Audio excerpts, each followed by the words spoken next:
Hello and welcome. This is Below 500, a new hockey podcast that we're starting in the end of the 2023 season. And we're currently where? We're in the second round of the playoffs, I think, Yeah, just the at the start of time the of second recording round. this. It's just starting. So it's pretty good time to be a hockey fan out there. Oh yeah, But it's not a great time if you're a New York Islanders fan.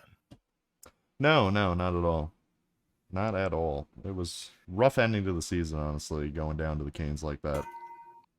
Just there could have been more effort. I'm just gonna throw that in there, but Yeah, we'll dive into all that. yeah, But I mean, looking at the playoffs, the playoff teams that are in the series now, like and how the season went for the Islanders, the teams that are in the playoffs.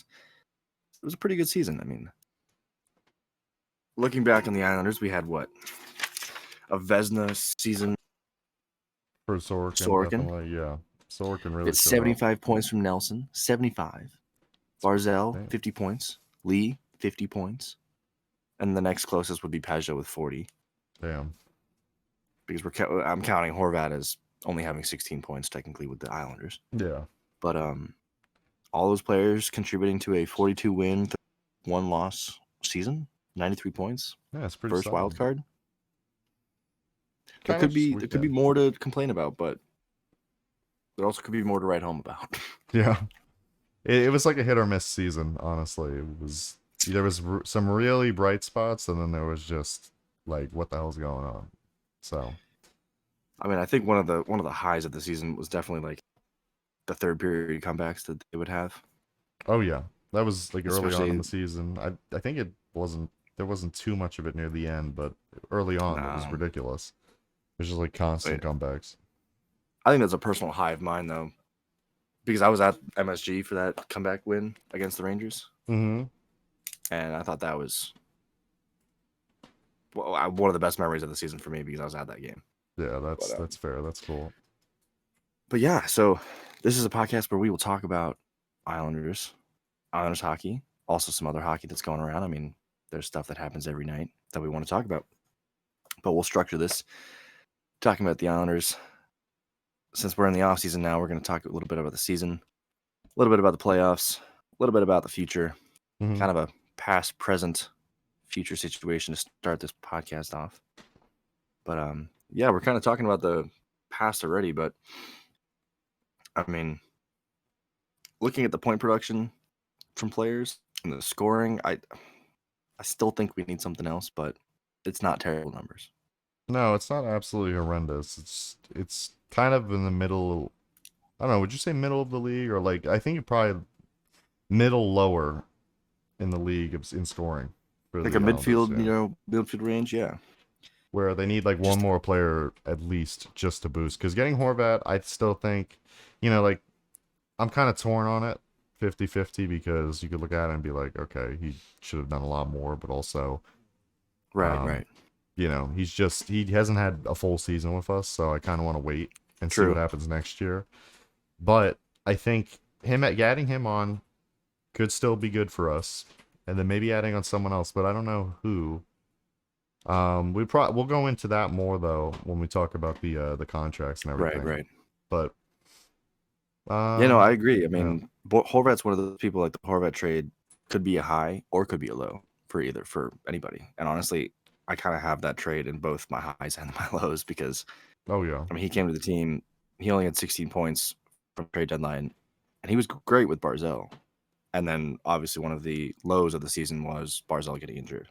yeah, that and really leading held him to back. Horvat kind of losing his I don't know, his point Well, it's like production, his offense. touch. Yeah, him and Barzell were gelling surprisingly really well in those first like 6? Was it 6 or 8 games? Someone kind of in that range, right? That, yeah. It was under like 10 games though, I think. I say that and it's like 15 games, but like no, it was a small sample size, and at first it was like, damn, this line looks really good. But mainly not even good, well, power play I'd good. say the line, but like I like I just did, but I think you did just say that. But honestly, Barzell and Horvat at that moment were really just clicking. I thought Lee was kind of still a little on the outside. He felt like an outsider. during that part of the season where Horvat just came Right. over. But yeah, He didn't mesh well as well. no, Didn't mesh as he well. didn't really mesh well. So going to the whole idea of adding on someone else, that is some like a spot we could think of. Maybe that left wing spot and move Lee down or something. I don't know. I feel like he would be better suited on a lower line. Right. Yeah, I don't know that positioning, moving Barzell to the wing during the season. It made sense. Why? But after I don't know. I mean, Barzell just didn't look at home As a in his winger. position Yeah. as a winger. Because if we fast forward a little bit to the playoffs, when he finally got put back on the center, it looked like he was at home. He was getting back. He was involved in plays. He was able to carry the puck in, do everything. On the wing, he just felt kind of lost. Like he was staying on the outside. He wasn't being able to carry as much. He's Yeah. definitely a puck carrier, not a forechecker, not a board battler. He needs to have the puck and then run with it. Yeah, no. So it's He needs to interesting. have that space to just be himself and float around. Because he's got a So if lot of Horvat skill can, speed. yeah, if Horvat, what I'll say is if Horvat can prove himself I think Barzell. I think I would be happy with Barzell being a second line center and having two really solid top lines. Yeah. No, I Or agree. maybe flip flop Barzell first, Horvat second, but I don't know if Barzell's really a first line center. No, some of his skill is there, but like the consistency is what is holding him back from being a first line center. And there are certain aspects like the face offs. That is not one of his strong suits. It's rough, some of Right. the face offs, but yeah. If I he mean, gets better at face Horvat and offs, maybe. Pajot. Horvat and Pajot. Really good face-offs. Yeah. They're the best in the team. I don't have their numbers up right now, but they were like, hold on, I want to look this up. What was their average? Go to cat friendly. The percentage probably over 50. It has to be. Like the high 50% range for face offs. Nah, it's right here. I got it. Okay. It was 57% on the season. Who was? Pajot. Oh, wow. It's pretty damn solid. Yeah, he's always been really good at the face offs. That's been big for us. That's like his what is keeping him on the team, honestly, is those face off wins are huge. We look at Bor Horvat, 58. It's almost identical. Yeah. Yeah, they're both really strong in the face off diet.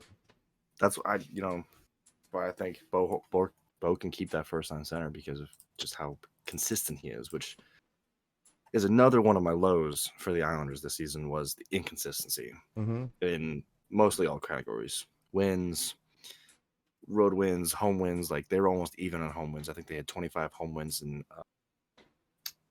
17 road wins. Yeah. 17 home wins. It's Yeah. almost even. And it's like, well,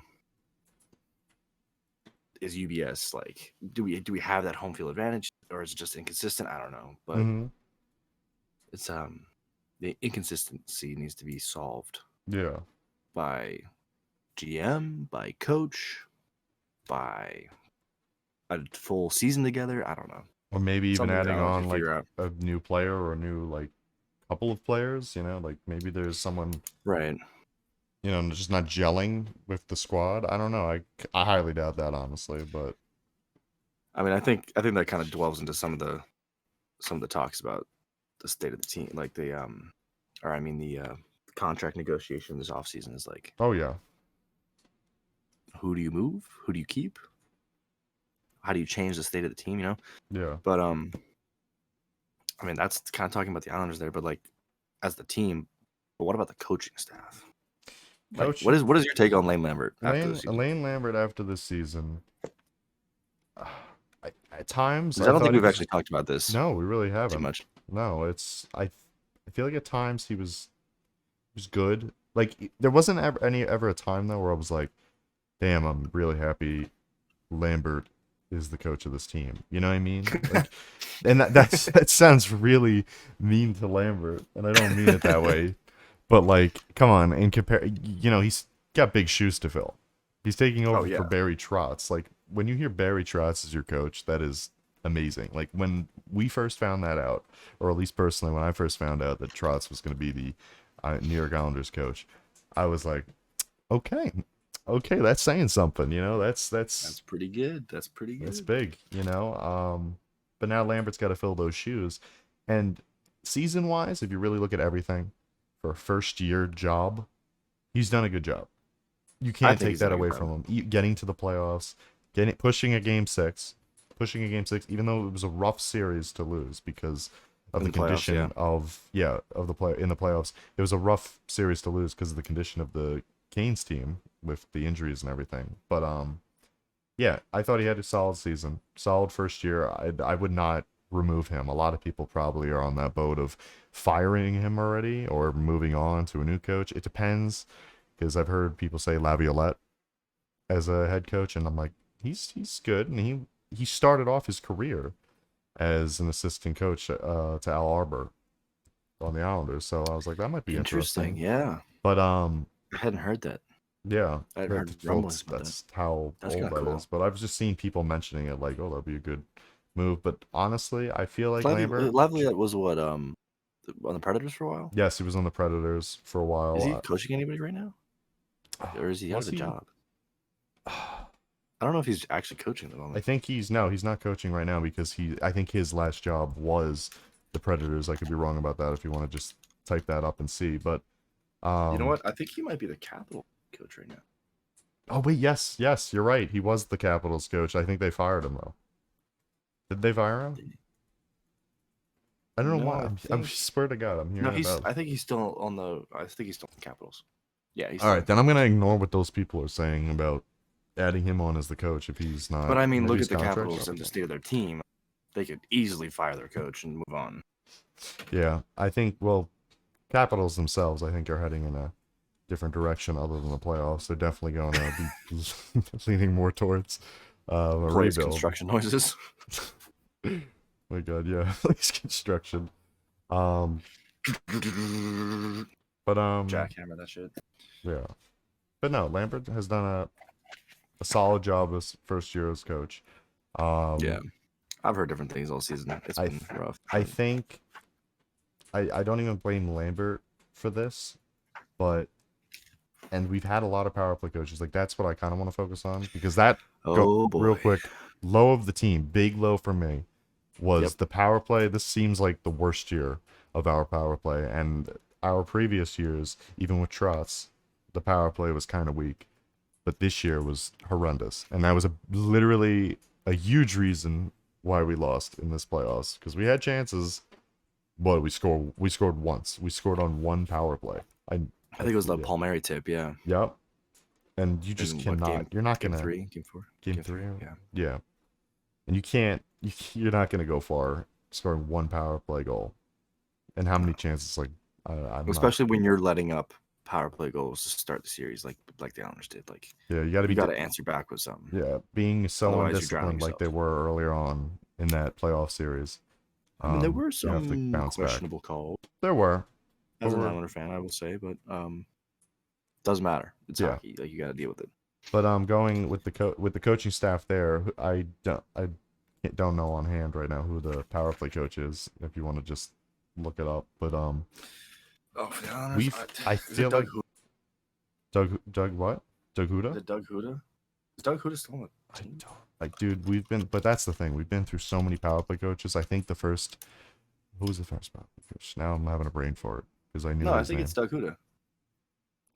Yeah, I don't. Yeah, Well, so we have we might need to move John on from him. McLean, Doug Huda, and Pedro Greco is the goaltending coach. Okay. Huda, I think. Why does it not say? It's either Doug Huda or John McLean. I think it's Doug Huda. But they kept the same staff from when Barry Coach was there. Trotz. Yeah. Yeah. Okay. Yeah, the power play just didn't work, and I don't know if Lambert had a hand in that or if Lou's having a hand in that, but there's just got to be something majorly different next year with the power play. If it's the personnel, because I think we still have people on this team right now that could easily fill into that power play and do fine, but And it's been a little surprising that we haven't been able to score, but also the structure Yeah. of it and everything. But that was definitely a low point this season, and something that Oh, needs to be absolutely. addressed this offseason. We need a power play, either a power play scorer, two lower guys who can be a power play scorer, or add on a defenseman, um, who could quarterback the power play a Shane little better. Gothisbeer type. Yeah, that would be a good pickup, because moving now into a player, I would say Dobson had a horrendous second half to the season. I really don't think he played his best hockey, He had and such good numbers in the beginning. he really did. He was phenomenal. And what didn't he he finished with 15 goals, I believe, 15 or 16 goals He this year. finished with like one of the highest points on the team. Mm-hmm. Oh, I have it here. He had 13 goals and 36 Oh, assists. He had 13 goals. 49 points. Yeah. 49 points for a defenseman. When was And the last time we haven't had that in a while? no. And 13 goals is amazing for a defenseman to put up. Anything over 10, I look at But like as amazing. I think 75% of it was beginning of the season. Yeah, yeah, exactly though. Like, it was coming early on, and Even Scotty was scoring. Aho was. I think mm-hmm. Salo had first couple games. Yeah, We were leading the defenseman goal scoring for a while, and then Mayfield and Salo, I remember, both had 2 goals in like the first game. he literally Yeah, it was first ridiculous. 3 games, I think. Yeah, it was insane. But yeah, definitely a low point was the power play, and I don't know if that's the coaching staff or whatever, but that needs to be addressed. Correction on the coaching staff. It's not Doug Huda. It's John McLean, Okay. the other one. So I mean, you could change up the assistant coach, maybe bring in somebody who's a little bit more successful. I don't know. And I don't, but like, Like, I I don't look even down know if on it it's the power sometimes. play coaching. Like, I don't know if it's the Oh coaching yeah. staff. It could just be the personnel. I just don't know what I needs look to at be the changed. Islanders like their drills that they run sometimes, and it's just like I'm like, is this really what an NHL team is running? I don't know. It's What do you I don't mean? know much about coaching. It's just you look at other teams' power plays and they're Oh yeah, the setup. You mean, like, when you're beautiful, watching it? crisp passing, good positioning. Mm-hmm. Like even the Canes with who scored on us in the back door? It didn't count, but Seth Jarvis. was it Jarvis? Seth It might have been Jarvis. Jarvis. He went around the net and Yeah, just positioned himself, and we completely lost him. that was It's Seth just good Jarvis, I positioning, think. good cycling. And you look at the Islanders, and it's just like they don't do that. They just kind of like Sit do the around. same thing to Dobson. Everyone sits in the same position.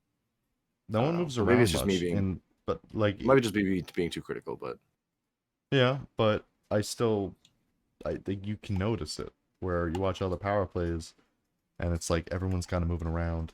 At least successful power plays, people are moving yeah, around, finding new spots, alternating, and then you watch the Islanders power play, and it's like everyone's kind of a statue, and they just are throwing it to each other. And sometimes a big problem is we're getting rid of the puck too early. Some players don't hold on to it as much, and they talked about that on the broadcast. If you're watching like MSG and everything, they even said, Butch Goring says, like, they're getting rid of the puck too much. I think even Thomas Hickey mentioned it, that they're just getting rid of the puck too much, too fast, and then sometimes they're holding on to it a little too much. It's like they got to find a sweet spot with the puck, and that's another thing too, just with the movement and everything. Got to yeah. be more fluid. Got to be more fluid as a team. And you can't do that Get when those you have all flows these pumping. injuries. Like, that is really the low point right there. Another low point is the Barzell injury. And there was other injuries earlier on, losing Wallstrom, because he was a big addition to the power play. He Oh was yeah, out Wallstrom. all Yeah. year. It's just rough. It's not easy to really, come back from that, especially, and then with Barzell with the 23 games remaining in the regular season, that is just rough losing him, because he does dominate. He moves around. He sets up Yeah. plays. Sometimes he makes mistakes, but that's everyone. Yeah. That's everyone. But I think this is a good segue to get kind of into the playoff aspect and the kind of the present day for the Islanders, even though they just got eliminated on Friday, which today is Tuesday. So recording on this on Tuesday, we could talk about how the Islanders played against the Canes. We've talked about the lack of the power play, the getting scored on the PK, even though the PK became really good in my Yeah. opinion. I think we manhandled I their thought power play at the end of the season. Yeah, I Or thought the series. penalty kill bounced back and looked a lot more normal. The fourth line slowly got their groove back, their mojo. But there's definitely some ghosts. Like, I don't know, Lee was kind of a ghost out there. Nelson kind of turned into a little bit of a ghost, which really hurt. Palmieri, Engvall were like the best players out there in my opinion. I agree with that. I think Palmieri really stepped up and put this team in the series. Otherwise, we probably would have gotten either swept or 4-1 loss. I do agree. Palmieri was very good. Palmieri had some big goals. He put up points. Engvall was really good. For a third-round pick at the deadline, out of all the trades, even the Horvat trade, Engvall was a phenomenal pickup. Amazing pickup by Lou. Lou needs credit for that. And that's like another guy we have to resign. But Engvall performed great in the playoffs. Could have done a little more in certain aspects, but he was great. He was great. He set up plays. He was speeding all over the place. Yeah, absolutely. He really helped out good that presence, line. Good stick. Yeah. That second line was the best line because of that. Because him and Palmieri were looking really good. But a lot of the regular guys, the guys who have been here for a long time, like you said, Nelson, Lee, Barzal even, but Barzal was injured coming back from injury, and he still had some goals, and I think he had 2 goals. Yeah, he had some good plays. He put up what he needed to in those games. But some of the regular guys, Lee, Nelson, big guys, those are the big guys for us, were invisible at certain points of the series. Lee was really rough. Lee only showed up for a goal that was in a game where he blew them out. Blew out Carolina. Right, yeah. I mean, it's not a necessary goal. He didn't have like a goal in a big moment. And same thing with Horvat. His shorthanded goal was in a game we were losing. What was the score? Like 5-1? 5-1. Yeah. It was already over the game. And I was just like, watch, he's gonna score here. There's like 2 minutes left. Yeah. I was at the Offside Tavern bar in New York City. Mm-hmm. And I had left the bar and I got the notification. I was like, oh. It's like, good thing I left. I should have left. Which, by the way, Offside Tavern on Avenue A in Lower East Side. Fantastic. That's good. Any Islander fans in the city, you got to go. But another kind of powerhouse that stood out to me was he was late to the series, but it was Alex Romanov. Yep. Because I think if we had him for the first 2 games, it would have been a little bit different. Of a story. I said that too. I said that prior to this podcast. Like, it was noticeable. Bolduc was rough. He was not ready to be playing in the playoffs. Bolduc. And I like Bolduc. He's gonna produce. I think he's gonna be a good defenseman. He was not ready for playoffs. No, not for the playoffs. But I think next year he's gonna have he's gonna look a little better. That might have been a good experience for him, even though he looked very rough. I don't know. We'll see. We'll see what happens next season. But he might become a starter. Well, we'll see. But Romanov coming into that series, he looked really, really good. He was hitting people, and that was the big thing. He didn't have enough physicality in the back end early on in the series, and the defense just looked very messy. Oh, also, wait, hold on. I'm sorry.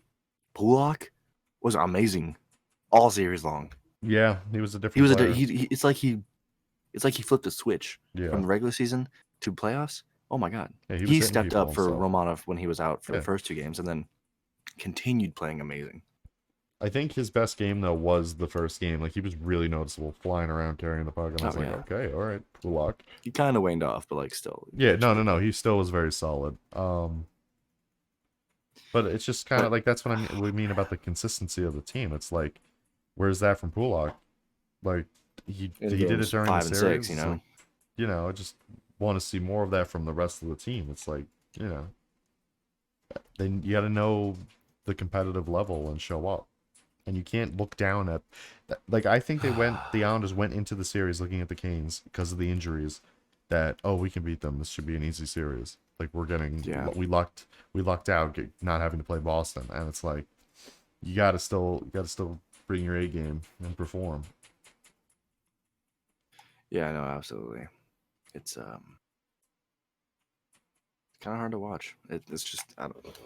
It was still a fun series to watch, but I was like, this is not the best hockey I've seen. I keep thinking about that inconsistency. I think the theme, really, especially for the fourth line, like they didn't show up until the late in the series. The fourth line didn't show up. Oh yeah. The third line was kind of gone. I mean, Fasching had like one really good chance that I remember that he should have scored on. Was in game one, was and pretty then good. Yeah. That was a rough game. That first game was sad, but Fasching. And there was just some softies. There were some softies that Sorkin let up. Yeah, both the overtime goals were definitely soft. The first one Just was whack because Mayfield got hit in the face, and yeah. I mean, come on, that was a high stick. Um, Oof. but Oof. Mayfield still got to stay in Call the him play on out. that because there was plenty of time for Mayfield to get back into position. You got to look at that too. Mayfield had all the time in the Yeah. world. You don't go and complain to the refs, but he knows that. You know, I've seen people it get was hit just in the harder. moment. Yeah. Should it have been called? Yes. Yes, it should have been called, but no, it didn't, you know? So let's just got to deal with that. And Sorkin on that play was a little deep and just a little out of position on that shot He from like overcommitted Boston. almost, you know? Yeah. I think yeah, that's accurate. I think he definitely overcommitted. And then the other Paul Stastny goal where they won the series. I don't I like Game Sorkin I'm 6. upset with, but at the same time I'm like if you watch the replay it's like he's in position. Like it It just just went found a off way his right. through that one. Yeah, But squeaked under. it's still on Sorokin, but it's like damn. Also, Well like the actually pellet clear. What was the no, that clear? I just said it was on Sorokin, but Pelic just had the worst I forgot about that as I was saying. I'm like, yeah, Pelic That's the reason they that's scored. the Yeah. reason they scored, exactly. So Pellick doesn't make mistakes very often, but that puck just slid off and his that's a heel big and mistake that ended the series. It's like damn, like out of literally all the times to ended the make a series. mistake, it's like, come on. That's rough. And you could tell he knew. He was like, fuck. He's like, you gotta be kidding me. Like Yeah, people shouldn't have because been consoling Sorkin. They should have been yeah. Pellick. Just a rough But series all around. Like a lot of it was mainly on the forwards not showing up and putting the puck in the back of the net. yeah, absolutely. Yeah. But I mean, it is what it is. Mm-hmm. Tonight, who plays tonight? Well, right now or in maybe like 9 minutes, I don't know when puck drop is. The Florida Panthers are taking on the Toronto Maple Leafs, which Yes, I want to watch. Like I do want to watch that. Florida and the Leafs. It's gonna be Let's that's gonna be a good series. I'm hyped. both Boston. What was it? Oh my God, Boston and Boston, Panthers series was wild. yeah, Boston Panthers was an awesome series. What a comeback in that final game 7. Like just a great, like a good competitive level throughout the game. Maybe the Boston Bruins could have played a little bit better, but they came back, scored 3 goals to take the lead, and then Florida Panthers were like game time. It was just fun to see, the record-breaking 65 win team, Presidents was it Presidents Trophy? Yeah, Presidents Yeah, Trophy team out first round. and not only Amazing. that, like the Panthers were down 3-1. So the Boston Bruins were in such a good position. They were dominant. Like, they had a great spot in the series. Could have ended it, and They pulled the just no. Leafs. Yeah, They they pulled the did. Toronto. They did. They choked. Big time choke. And then Toronto beat the they're not the reigning champs, but I mean Tampa Bay is pretty much a dynasty. I mean they got what 3 cups. Yeah. Tampa's out. The Kraken second years they beat off the defending champs. Yeah. And, Well, this is and their second year in the season. Yep. with the Canes and with the Rangers in, all the teams that are in the second round, none of those teams have won a cup since 2006, which 2006 was the Hurricanes. Which is just And then insane, the rest of the honestly. teams were earlier than that. So we're gonna have a fresh face. A fresh who hasn't face won finally. in so many years. It's gonna be so fun. I'm so excited. No, Like I 'cause don't even care who wins at this point. It's No, just I gonna be know. fun. And because Seeing Jack Hughes lift a cup, seeing Jordan Eberle lift a cup, seeing Kachuk. I mean, seeing Bravosky hold a cup. Like I mean, yeah, I'm I into know that. that'd be crazy. Seeing McDavid hold a cup, sure. McDavid seeing it would be pretty amazing. I'm kind of excited. Or oh my God, even Jamie Benn or Tyler Seguin finally winning Oh a cup yeah, with Dallas. that'd be awesome Because for them Dallas hasn't too. won since I think 04. Yeah, it's been a while. It's been a hot minute. That team deserves it. Ottinger, Ben, Pavelski, Domi. Honestly, I'm kind of here for Dallas going far. But Yeah, I think Dallas is probably one of the stronger teams, other than like team wise, just full team. my Dallas is coworker at probably the work also strongest. thinks Dallas is one of the stronger teams. Yeah, Dallas is definitely one of the stronger teams in the West. I would say, maybe even in the whole remainder of the playoffs. Maybe we'll see. It's definitely goaltending. I think they got one of the better goaltenders. Oh Since yeah. Vazzy's out, Allmark's out, Sorkin's out, Shesterkin's out. Are you Just kidding crazy. me? Like I can't believe I just said those names. They're all out for the playoffs. It's insane. It's a So like weird year. Ottinger's like one of the top guys now. No, he deserves it though. I mean, he is Yeah. a he's a phenomenal goalie in big time situations. Otter. All right. Well, those are the other teams in the playoffs. Yeah. But I kind of want to have some fun and talk because the Islanders have a bunch of RFAs. I mean, they have a bunch of UFAs and some RFAs. Mm-hmm. They've got some big names expiring. And I have a list of who I would resign and what I should resign them as, and who I would let walk, and who I would let trade. Okay. Let's hear Or it. not let trade, I would trade. Yeah. But, No, I know what you meant. I mean, the UFAs. Pierre Engvall, just traded for him. What are we going to do?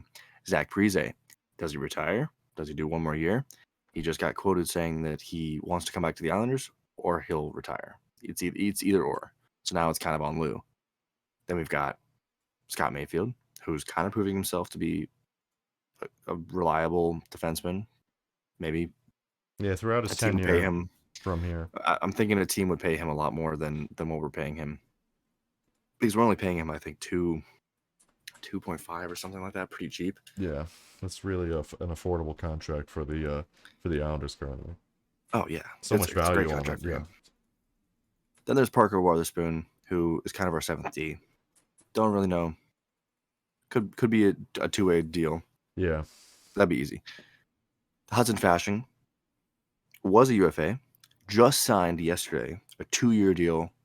I think it's a 2-way deal. I've seen mixed reports, but I think I've heard now that it's a one-way, and it's a 1-way. Yeah, I'm happy with that. that's It's fine. $750. It's league minimum. $750 league minimum.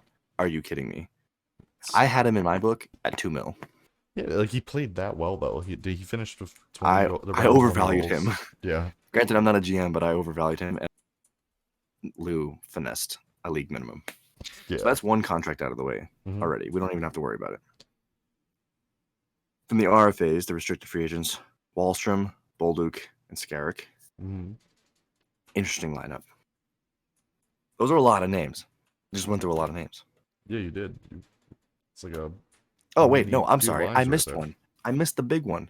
Semyon Varlamov. Yes, you did. $5 million. I realized you skipped over it. $5 million contract expiring. Is quoted saying that he wants to come back to the Islanders, but is unsure of what the future holds. Of course, that's They've all the kind most of politician answer. Yeah, everyone's had the same copy and paste answer. But I'm sorry, but who the fuck do you bring back? What do you finesse? Well, how do you bring back people, but also bring in some more offense Well, now to a team that needs scoring? Yeah, if I'm Lou, all right, you got to look at the positives here. Who was amazing during the playoffs? We just talked about him. He's right at the top there. Mr. Pierre Engvall. He was. You're bringing him back for sure. Yeah, I'm definitely bringing him back, and I'm trying to think of how much. If I'm Lou, how much am I giving him? Because what was his contract? I think it was Pull it 4 up. years. Sky, pull it up. 2.5. Let's say it was 2.5. I think if you can go from Wait, I have Cap Friendly open. What am I doing? Yeah, pull up Cap Friendly. Let's look it up. And a little Jeopardy music while we search. Ding, ding, ding, ding, ding, ding. Don't copyright strike us, please. It's too late. We're already been taken down. No one's even listening. Just get sucked into the atmosphere. Oh, okay.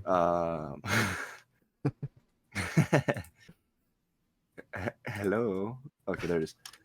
Pierre Engvall is 2.25. Okay. I feel like we would give him a similar contract. Similar. Maybe the highest you'd go is 2.45, maybe 2.5 if he's really pushing it. I'd like to bring him back. Like honestly, if I'm another team outside of the Islanders, you probably could throw. I don't know about 3. Would you? If you're a team on the outside, would you throw $3 million at him? Yes, I would. I think his value, like the way he just played for with how the long? Islanders. Okay, if you're doing it at 3, I would do it maybe like a 3 by 3x3. Maybe 3x3, maybe three. Maybe I think it would be similar to Fashing. 2 to 3 years, maybe Okay. a 3 million, but that's like the highest I'd go. I mean, he's 26. I would bump him up to a 3 to 4 year by Okay, 3. that would be fair. If he's playing the way he did, then of course I'd want him for a I think long just time. his skating, his size, his reach. He's obviously scoring with the Islanders. Mm-hmm. I think that's a guy you kind of want for the next few years, especially like maybe half the time that Horvat and Barzell are around. So I Yeah. think 4 would be. That's what I originally had. I had it Okay. 3 mil. I'm gonna go with 2 to 3 years. Just so it kind of matches Fashion, because him and Fashion give me like a similar vibe. They're different play styles, but they're both very skilled and sneaky skill. They're very underrated. But Okay. I think Lou, considering you already got Fashing for league minimum, I don't think Engvall is going to be league minimum. I know that. But Oh I yeah, think no. we could see a contract possibly cheaper than what he originally had, like maybe 2 mil. Maybe the same contract but lower. Maybe 1.8, something crazy that would be like, wow. You Okay. know, because if he's going to be a starter, he wants to be a starter on a team, and he's already in that second line spot. He may look at that and be like, I'm happy here. I want to produce. I'll take Right. a slightly lower contract, or I'll take something very similar, very close. So I'm in the range of realistic range. I could see 2.5 for 2 to 3 years, and Yeah. that's where I'm going to be with Engvall. Now moving on to Parisi, Okay. it's going to be similar to Fashing. I think there's no way it's over a million. I don't think it's going to be over a million if we League bring him minimum or back. 1 mil. Yeah. League minimum Because or maybe I don't know how 800. much. I don't know how much Minnesota's still paying him on the buyout. So he might like want It's a little bit definitely more over a cash. million. I think it might end soon, but I could be totally wrong. But he has that flow of money coming in from the Minnesota contract, so he might just be here to play. Maybe he does take a league minimum, and he's like, you know what, I want one more show, one more chance with That's what this I'm team, thinking. Yeah. and that would be great. Then I'm all for bringing back Parisi. Maybe a 1 year deal, league minimum to 800,000. Maybe 850 if we have the Ooh la space. la. Mayfield, you said his contract's what? What was his contract? Oh my God! Wait. What? Minnesota Wild are going to be paying Zach Parise $1 million. Until when? Sorry, it cut out. They're going to be paying him $1 million. Mike. Yeah, he's getting $1 million. No, $1 million till when? this season he got $2 million. Next season after that, he's going to get $1 million. Okay. So he's getting $1 million guaranteed for the next 2 years. Okay. So if he's So thinking, he literally could take the league minimum. yeah, if he takes league minimum and he's getting $1 million on top, I mean, yeah, I think league minimum then, especially if he's getting $1 million for the next 2 years. Maybe he becomes like a 13th. He becomes that extra skater. Maybe You never know. bench guy. I don't know. I mean, I wouldn't mind having it as that him as a guy off the bench. He had another guy who had around. Hold on, let me look it up. I'm gonna look up the goals, but I definitely would want him brought back. I think a lot of people would agree if we can bring him back for cheap. I don't anything over a mil would be rough for us. And realistically, if he wants to come back, he said, Dude, the guy it's had either an 34 Islander. points. Yeah, but if he wants to come back, he wants to come back either as an Islander or nowhere else, or he's done. Exactly. So Exactly. I think he's gonna come back at league minimum. I'm trying to look at the goals right now because why is it the playoffs? He had 21 goals, 13 assists. Oh, that's why. He had over 21 goals. Yeah. Josh Bailey had 8. Mm-hmm. Josh Bailey had 8. He's getting paid $5 fucking million. That's rough. See, so Parisi might look at that and be like, I'm producing more than that guy, and I'm healthy, and I produce more games. Yeah, but Parise knows that he's old. He knows that he's getting $1 million. Josh Bailey's the guy who needs to be fucking worried. Well, we'll get to him. In my book. Yeah. Oh, okay. Well, I want to talk about him still, but yeah. But Parisi definitely a bring back at league minimum. We said that like 6 times now, but now let's move on to Mayfield because Mayfield, I think, is I don't know. I think losing him would be really bad. I stand with that. I think we got to bring him back, and be willing to spend a little money. Interesting. Okay. Not I also agree that we bring him back. How much? What do you give him? Okay, we have around, I think they said like 6.9 in cap space going into the next going into the next season. Let's say Yeah, that just is. about. Now, if you're Mayfield, where he's positioned, he's making around 2 mil, right? 2 mil, Mm-hmm. 2.5, 2.6, right? 2.25. Oh, wait, Mayfield's making 2.25? Make me look this up. I am making you look this up. I'm No, sorry. I got it right here. I got it right here. You're the cap hit guy. 1.4. We're looking at somebody else. Oh, 1.4. wow, 1.4. All right. No, yeah, we could definitely dish out a little over 2 million for him. 2.2. I would give him 2.5. Oh, I would give him 2.5 or 3 2.5 for 3. I would give him for 2 2.8. years. Yeah, same amount of time. 2.8 for Okay. 3 years. So same on the We years, think a little alike. more. Maybe there's a reason we're friends. Maybe. Now let's move on to Witherspoon. Now, what do you think his value is? I'm gonna go to you with this one. You're Lou.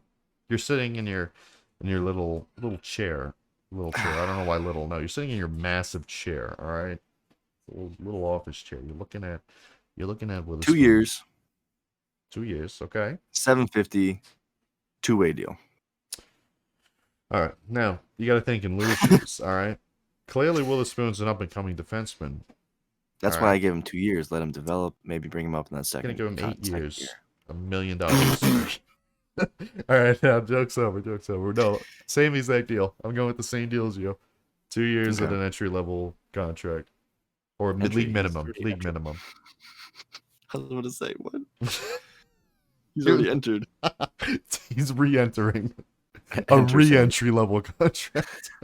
He wants to re-enter the league. He's got to take this contract. Imagine that was a thing. Like you took a couple years off and you had to re-enter. Like a retirement, and then you have to take a re-entry. Like if Luongo wanted to come back, Char wants to come back. You have to take a like any of the guys in Europe when they come back. I want that to be a thing. Gary Bettman, make it happen. All right, Jacob Skarek. Oh, we're going to Skarek? Yeah. I forgot. Fashion signed. He's an RFA. Skarek. So we can qualify him. And he's on the AHL contract for about league minimum. He's on his entry level contract still, actually. Last year of his entry level contract. Let's see if we can pull up his stats here. He's not on the website because he's an AHL guy. Jacob Skarek. I'm gonna say something controversial here because we didn't go over Varlamov. Not yet. That's the big one. No, well, all right, fine. Well, then I'm just gonna say it here. I'm gonna be controversial. Skarek's the new backup. Wow. You think so? $1 million. $1 million as a backup. What? Yep. Do you know his numbers? No. But I know he's our minor league starter I think he's the starter. But I don't care. Yeah. I don't care. He's the backup now.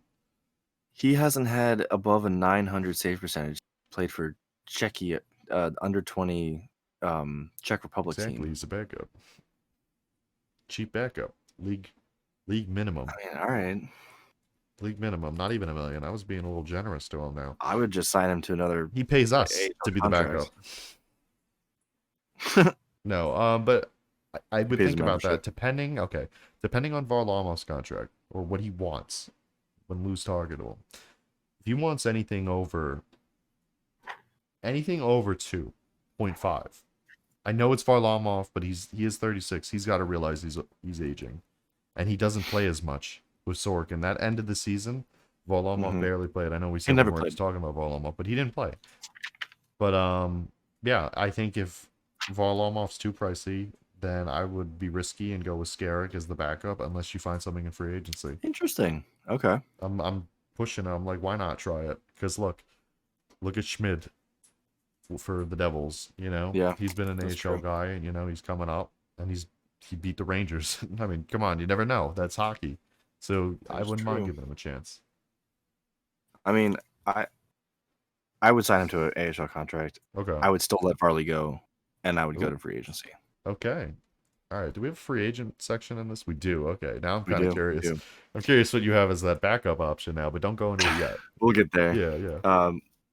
Bolduc, I would give him 2 years, $1 million. Well, maybe 1.5. Really? We're Wow. I mean, if we lose Mayfield, Okay. if we still we have Aho, Bolduc needs to be either the 7th D or lose Mayfield, he's going to be the 6th unless we find something in free agency. Yeah, I So we think got we to keep him will. up on the NHL. Okay. No, I like that. That's good for Bolduc if you were Lou. And then that leaves, last but not least, Wahlstrom. Wallstrom? Oh, this is rough because realistically, I don't like. I'm trying to think in contracts. Like if you're Wallstrom, what are you He's an looking for? RFA, so he can get qualified. I would, well, He of can get course, qualified offer. qualify. I think all these guys get qualified. Maybe not. Maybe not Scarrick because I don't think Scarrick would have to be qualified. Maybe I'm wrong about that, but we'll see. Lou just might give him a contract. Yeah, but Wallstrom definitely qualify him to start, and then I would, if I was going to give him a contract, I know he's been out a whole season, but and gotta that's gotta tie into it. He's been Um, out for forever. he's literally been out this like entirety of the season. I think he was healthy like early on, right? Yeah, no, he was around for a while. Okay, so he was on for a little bit, then got injured, which was rough. I was like, God damn. Uh, I like his shot, and I think it's another reason the power play. You know, if he was healthy this full season, he'd be another year learning and developing in the NHL. That would have helped our power play out, and now you got to know he's set back a whole season now after a big injury. Yeah. I think you go in at now a deal I'd like to see is $1 million for 2 to 3 years. And if I'm Wallstrom, I don't know if I'm taking that, but if you're Lou, you're in that position. You're like, you want this kid back. Maybe 1 to 1.5 to 2. It's got to be in that range. Yeah. 1 to 2. I think a 1x2 or a 2x2. Yeah. Maybe a 2x2.5. Because he's 22 years old. He's coming Still off a young. huge injury. Mm-hmm. You know he can score. You know he can shoot. He just needs. At 22, he needs to develop. And he's on his entry level contract is. So finally, he can get a real contract if he gets healthy. Mm-hmm. He's on a team with Bo Horvat now. He's Exactly. We might see God him knows what else we can replace get. Lee on the first line. I didn't even think, because as I was saying, Lee could probably be put down to like a second line role, maybe even a third line role. And I hate to say that about Lee because I love Lee. His scoring is very good, but it has been good in the past even. But after that injury for Lee, it's like, I don't know. There's just been something off even last season. But he's still a valuable part of this team. So I don't know. But Wallstrom could easily slot in if Wallstrom's playing well and starts skating better, carrying the puck a little better, because that was a big thing. He was a little another guy inconsistent. I was a little shocked by the level of his play, but I would bring him back and think about down the line he could take that first line and there's your shooter on the first line, a guy we really badly need, a guy who constantly puts it on net. He's always put it on net. He's on the power play. He's always shooting it, and that's a big thing. We have guys who just pass it around too much, and then we have the defenseman shoot it. And I'd rather, have a guy who can finally wrist it or slap it or one-tee it on net, which is nice to have. So bring him back maybe at a 2.5. I'd go the highest. But if he wants more than that, qualify him and let some other team take a shot at him. And I'd maybe, go up to 3. You'd go up to 3? It depends on how much cap is but it left. has to be at least 2 years. Because I want to bring back Mayfield. Mayfield's the number one priority on top of... Well, no. Really? Mayfield is definitely the number one priority, but you also got to think ahead. So, but if I'm thinking just for next year, Mayfield I want to bring back. Because I think this is definitely on the mind of a lot of Islander fans now. All right, the season just ended. Mm-hmm. We're seeing the lock clean out interviews. Yeah, we're seeing some feelings. Now people are starting to think oh shit, what's going on here? Yeah, who's going to go? And I don't want to talk about free agents or anything yet, or trades or signings. I think we'll talk about that after the playoffs are done. But I think one thing to look out for is the big thing for me is the backup goal. Is losing Varley, clearing $5 million, not worrying about $5 million with him. I've even heard that the Pittsburgh Penguins are linked to him or some shit. Mm-hmm. Rumors. It's a rumor mill. But the amount of expiring contracts goalies this offseason is crazy. Yeah. Now, these two names are RFAs, but Swayman and Samsonov both RFAs. But if you look at some other Philip Gustafson on Minnesota's an R.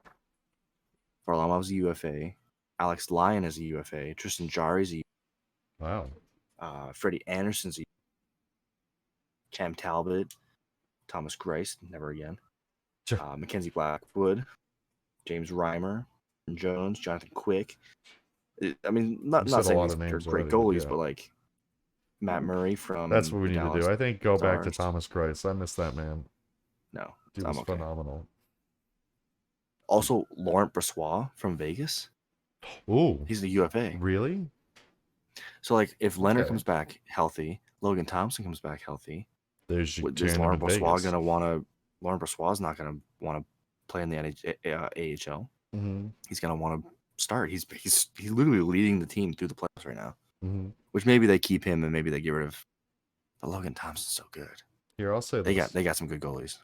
I would look to Vegas for a goal. I like Brossoit, and I like Alex Lyon. And I know Alex Lyon's kind of an odd one out of the people you listed, but, you know, the RFAs, Jeremy Swayman, I think he's a starter on most teams. If he's not on Boston, Jeremy Swayman is a young starter for any other team. Well, maybe not every other team, any other team, but majority of the NHL teams, he's a starter. So I wouldn't want that because he's going to cost a bit down the line, or, you know, at this contract, he's probably going to want a decent bit of money, between like Yeah, he 4 kinda and proved something himself. higher. He's a good backup goalie for Boston, and he could easily start. Who was the other RFA? Samsonov, right? Yeah, Samsonov, but like Samsonov staying in Toronto. I think they're gonna lock him up. Toronto's playing well. He's 26. I mean, Yeah, Jonas Korpisalo is a Korpisalo. UFA. Aiden Hill is a UFA. He's also in Vegas. Yep, Vegas another is good Vegas expiring. dude. Okay, Jesus so Christ. if you can get one of those, like Aiden Hill, even I would take Aiden Hill. Aiden Hill's got a 914 this season and Dude. 16. Dude, if you could sneak him onto as a backup, I would take that over Varlamov if Varlamov's asking for a lot of money.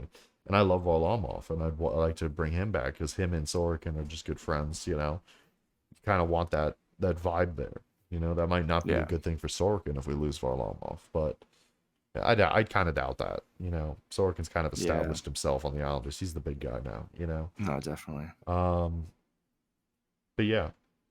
So I think Tristan Jarry's done in Pittsburgh.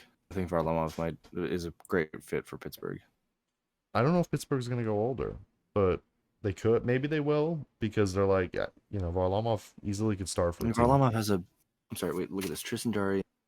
All right, granted, Tristan Jarry had a 910 and a 290 goals against average, but Varlamov had a 270 and a 913 save percentage. Mm-hmm.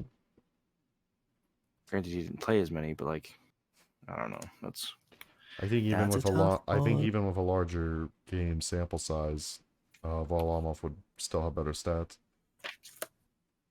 Yeah. I don't know. I don't know. We could sit here and go through the free agency. Yeah, through the goalie backups. Long. Yeah, exactly. There's so many options now. And in the last few years, I'll just throw this in. Last few years, you've seen a lot of goalie moves. Like, it's kind of crazy. Like, stuff I never thought I'd seen. So. But this is just kind of this is just where the Islanders are now. And, like, now we're looking at we're looking at some lineup changes. We're looking at some players, contract.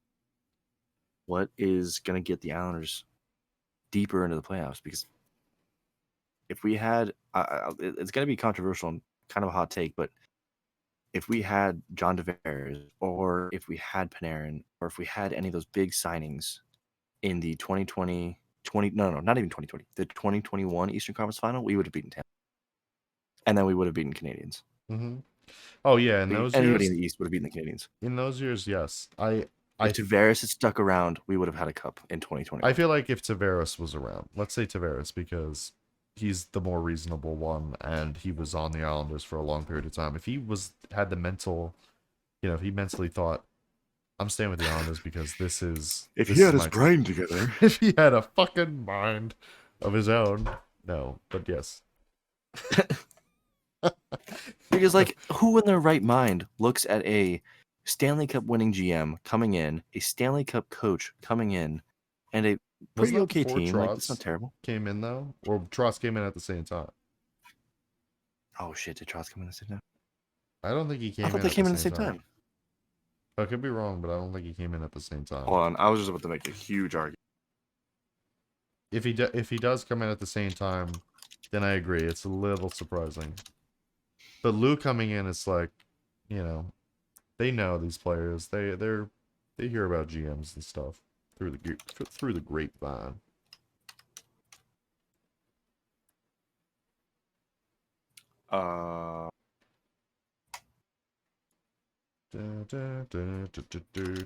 Hey, I know. keep the music away. I'm joking. You're doing all the work. When did Lou Lamoriello start as a Lou Lamoriello? Yeah, when did Lou Lamoriello? Same year, bud. Same year. Same year? Okay. Same year. Then I don't know. They were both Tavares, you know, I understand. dumbass. I know. You know what? All right, calm down. Calm down. I'm yeah. Calm This is a not safe for work podcast. He's a fucking dumbass. Looking at Barry Trotz and Lou Lamoriello coming into the Islanders, and he says, I'm going to head out. I don't And understand then it took him 6 years to get out of the first round. Yeah. I think he looks back. I mean, I hope he'd think about that, but I hope he looking fucking back- regrets it a little bit. look back at those 2 runs we had him on, and I think we got 2 cups. I think we have 2 cups instead Two? of I think at least definitely one. at least I one. don't know about 2, but At maybe least one. one. But come on, 1 cup in one It's of that those first year runs would have been a Tampa was crazy. miracle for every Islander fan. Would have like we would be satisfied till we die, just for that one. I cup. kind of We're hope like, he was yes. sitting there and watching us in those Eastern Conference Finals and was like, shit. I think either how do you not? Come on. I hope he at least like had a At little least bit I of thought.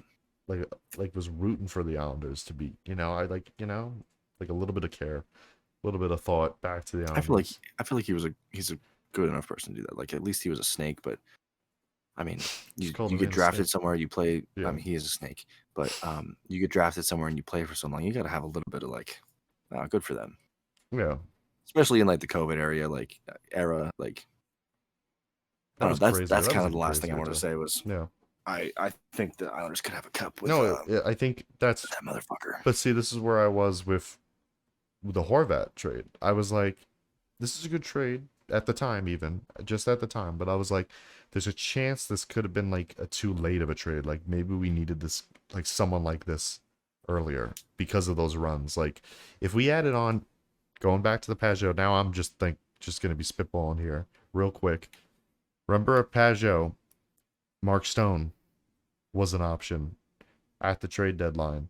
Oh yeah, And he went to yeah, but Vegas. he's been so injury prone. No, but like, come on, he's been awesome in the playoffs. Yeah, in the playoffs, So but good. yeah, Great. I'll take the him. Islanders got to get the playoffs. I know. Well, we can do that. We got there without Barzell. Like so. Barely. Oh my god. Yeah, that's true. We limped Thank in. God we and won those. thank God Chicago. Shout out to Chicago for letting us play just 6 more games. Thank you, Shout out. Chicago. If you know any Chicago friends, give them a nice high five. Give them a nice hug for us. A little For tug. beating those Penguins. Tug? What are you tugging on? All right. That's enough Islander hockey today. There's a lot of tugging going around here. Moving on. Oh, Moving on to what? What's I don't next? know. What is got? I think that's a good wrap. I mean, We kind of talked about. Oh, because I was looking at the. Sorry, everyone. I'm just looking at the bottom of the Google Doc, and there's some stuff about Lou here. So I was like, "Are we moving on?" There's editing. You know, we can always That's fair. just disappear that from the. Oh wow, video. there's nothing there. Wow, that's crazy. I tried to give you a warning to do this later. Oh, but I guess that's not clear. No, it wasn't. I can't read. Remember that. Hola, and welcome. I can't start. That's how you start. That's how you start. Hola. This is gonna be rough.